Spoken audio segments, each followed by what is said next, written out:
ამერიკის შეერთებული შტატების ომის მინისტრმა პიტ ჰექსეტმა სირცხვილით აღიარა აშშ-ის კონგრესში, რომ ირანთან ომი ჩიხში შევიდა და თეთრ სახლში არ ესმით, როგორ დაასრულონ იგი. გარდა ამისა, პიტ ჰექსეტმა ასევე აღიარა, რომ ტრამპის ადმინისტრაცია შეცდა, როდესაც აცხადებდა, რომ უკრაინას კოზირები არ ქონ და რომ უკრაინა მალე წააგებდა ომს რუსეთთან. შედეგად პიტ ჰექსეტმა სოგარ გამბლოკა $400 მილიონი სამხედრო დახმარება უკრაინისთვის, რომელიც მან ადრე დაბლოკა. წინა დღეს აშშ-ის თავდაცვის მინისტრი პიტ ჰექსეტი, რომელმაც პირველად მიმართა კონგრესს, მას შემდეგ რაც ტრამპის ადმინისტრაციამ დაიწყო ომი ირანის წინააღმდეგ, წარმომადგენელთა პალატის წევრებისგან მკაცრ კითხვებს სააწყდა ძვირადღირებული კონფლიქტის შესახებ. შედეგად, როდესაც ჰექსეტს დაადანაშაულეს ამერიკელების მოტყუებაში ამ ომის მიზნების შესახებ, მან ხმამაღლა იყვირა და განაცხადა, რომ ტრამპის ადმინისტრაცია უბრალოდ ვერ ამბობს ყველაფერს. ამბობს, ჩვენ არ ვატყუებთ, უბრალოდ ყველაფერს არ ვამბობთ. ახლო აღმოსავლეთში მარცხებზე კი პიტ ჰექსეტმა განაცხადა, რომ ვინ არის დამნაშავე. რა თქმა უნდა, დემოკრატები. არა ტრამპის ადმინისტრაცია, არამედ სწორედ დემოკრატები.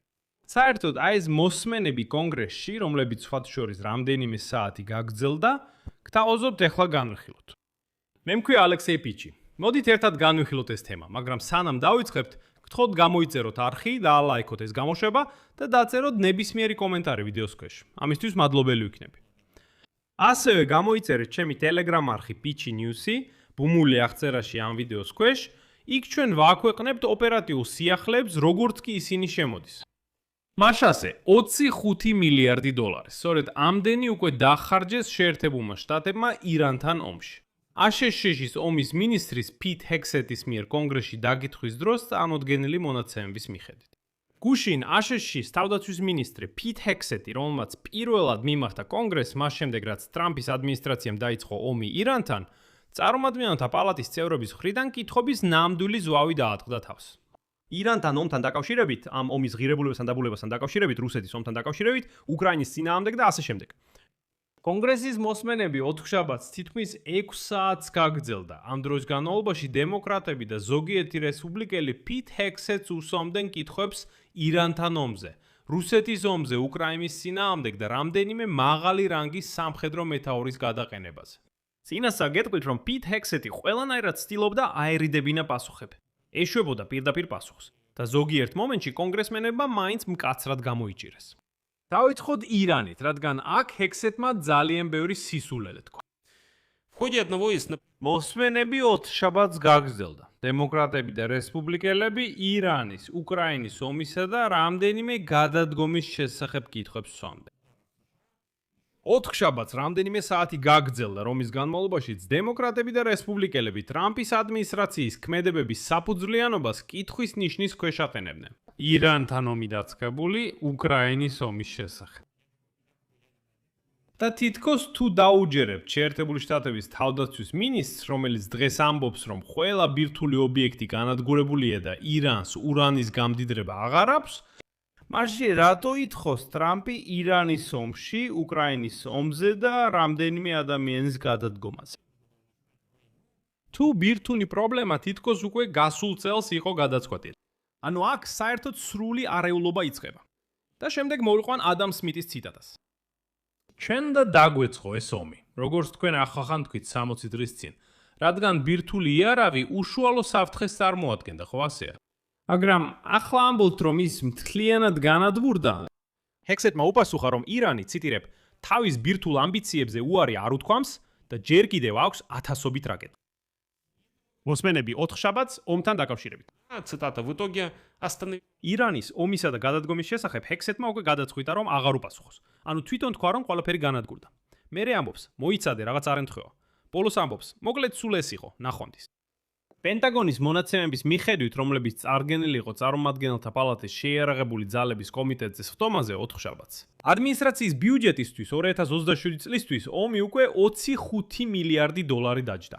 ამ პერიოდში დემოკრატები და თავდაცვის ხარჯები გაიზარდა რეკორდულ $1.5 ტრილიონამდე მომავალ ფინანსურ წელს. და აი იმ დროს, როცა რესპუბლიკელები სვამდნენ კითხვებს ომთან დაკავშირებით და გამოხატავდნენ მხარდაჭერას ტრამპის ოპერაციის მიმართ ირანის წინააღმდეგ, ომზე და რამდენიმე გადადგომაზე.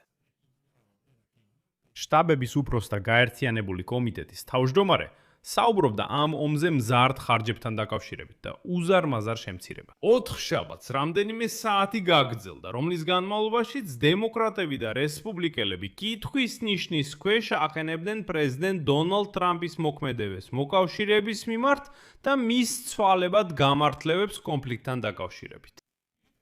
ომზე რამდენიმე გადადგომაზე და დაიწყო კანონმდებლების გაკიცხვა, რომლებიც მისგან პასუხებს ითხოვდნენ. ანუ ის ამბობს, რომ თქვენ პოლიტიკით თამაშობთ, ვერ ხვდებით, ჩვენ ვიგებთ. შემდეგი ციტატებში ექსტა. ყველაზე დიდი. 4 შაბათს თითქმის საათები გაგრძელდა, რომლის განმავლობაშიც დიდი. მოწინააღმდეგე, რომელსაც ამ ეტაპზე ვეჯახებით, არის უგუნური, უაზრო და დამარცხებისკენ მიდრეკილი განცხადებები დემოკრატი კონგრესმენების მხრიდან. და რესპუბლიკელები უსვამდნენ ჰექსეტს კითხვებს უკრაინის ომზე და გადადგომაზე. სადაც დემოკრატებმა და რესპუბლიკელებმა განაცხადეს, რომ ბენზინის მზარდი ფასები ახლა მილიონობით ადამიანს ურტყამს ჯიბეზე აშშ-ში. და აქ ერთ საინტერესო ეპიზოდს მოვიყვან. ესე იგი, კონგრესმენმა ჯონ გარამენდიმ განაცხადა, ციტატა: ბატონო ჰექსეტ, თქვენ ირანის ომზე, უკრაინის ომზე, რამდენიმე გადადგომაზე საუბრობთ.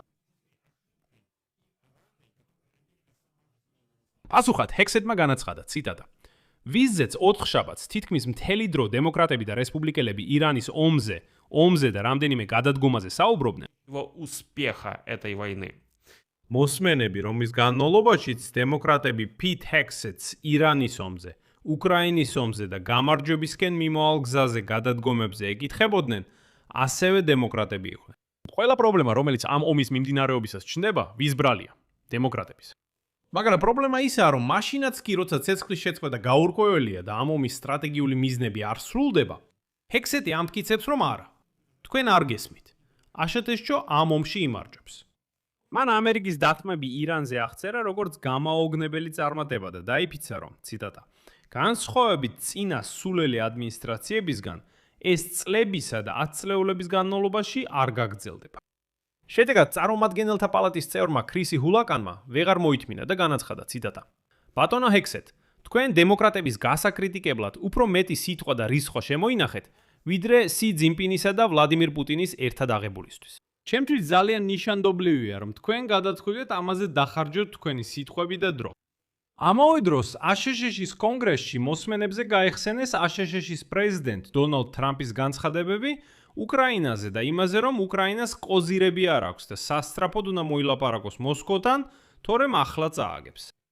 კონგრესმენმა დემოკრატმა ადამ სმითმა პენტაგონის ხელმძღვანელს კითხა, ხომ არ შეცდნენ შეერთებული შტატები უკრაინის შესაძლებლობების შეფასებაში. ამბობს, თქვენ თქვით, რომ კოზირები არ არის, მაგრამ რაღაც არ ემთხვევა. შემდეგ სმითის ციტატა: ერთი წლის წინ თქვით, რომ უკრაინას კოზირები არ აქვს და მას უნდა შეთანხმებაზე წასვა. აშკარაა, ეს სიმართლე არ აღმოჩნდა. რა გამოგჩათ? ვერ დაინახეთ, რისი გაკეთება შეეძლებოდა უკრაინას ბოლო 14 თვის განმავლობაში.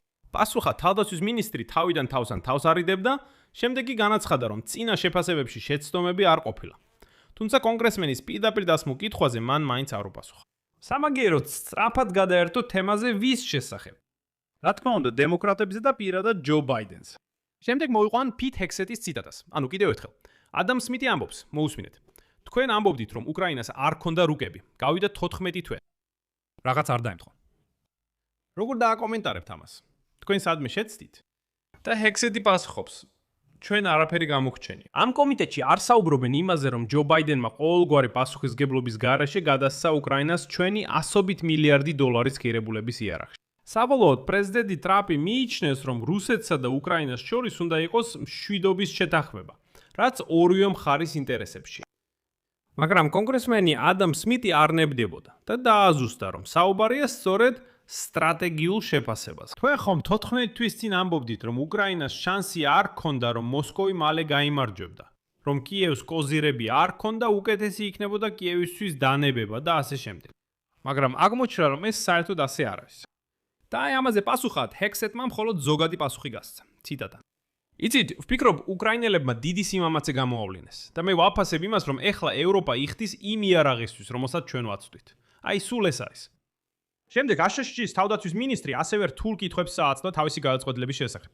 გაათავისუფლებდა არმიის უმაღლეს ოფიცერს, გენერალ რენდი ჯორჯს. ეს რამდენიმე უმაღლესი სამხედრო ოფიცრიდან ერთ-ერთია. და პასუხად და რამდენჯერმე დაუსვდეს კითხვა, ამბობს თითქოს, რატომ ათავისუფლებ გენერალებს? რა ხდება? რატომ ხდება ასე?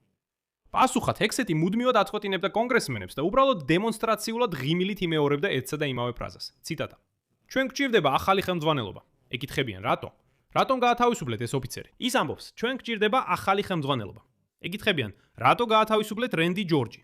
პასუხად, ჩვენ გვჭირდება ახალი ხელმძღვანელობა. და ყველაფერი ასე იყო. თითქოს ფირფიტა გაიჭედა. აი ესე. ზოგადად აშკარაა, რომ ტრამპის ადმინისტრაცია და ტრამპის მინისტრები ეიფორიაში არიან. ისინი ფიქრობენ, რომ არ არიან ვალდებულები კონგრესმენების წინაშე ანგარიშის ჩაბარება. არ არიან ვალდებულები რამე აუხსნან. თითქოს თუ არ მოგწონთ, ნახვამდის. და აი ჩვენ გადავწყვიტეთ, რომ ვიგებთ. თუ თქვენ ფიქრობთ, რომ არ ვიგებთ, მაშინ თქვენ ვინ ხართ? მოღალატე. ესე იგი, თქვენ მტრის მხარეს თამაშობთ. ასეთი იყო აშშ-ის თავდაცვის მინისტრის მოსმენა კონგრესში. აქ მრავალ წეტილს დავშვა. თქვენი აზრი და დასვენები დაწერეთ კომენტარებში ამ გამოშვების ქვეშ. გამოიწერეთ არხი და მოიწონეთ ეს გამოშვება. და მეგობრებო, თუ გსურთ ამ YouTube არხის მუშაობის მხარდაჭერა, ამისთვის მადლიერი ვიქნები. ამის გაკეთება შეგიძლიათ ნებისმიერი დონატის ან ფასიანი სპონსორული გამოწერის საშუალებით. ბმულებით და რეკვიზიტებით ამ ვიდეოს აღწერაში ან თქვენს ეკრანებზე არსებულ QR კოდით. ეს ყველაფერი იყო. იზრუნეთ საკუთარ თავზე, ყველას ნახვამდის.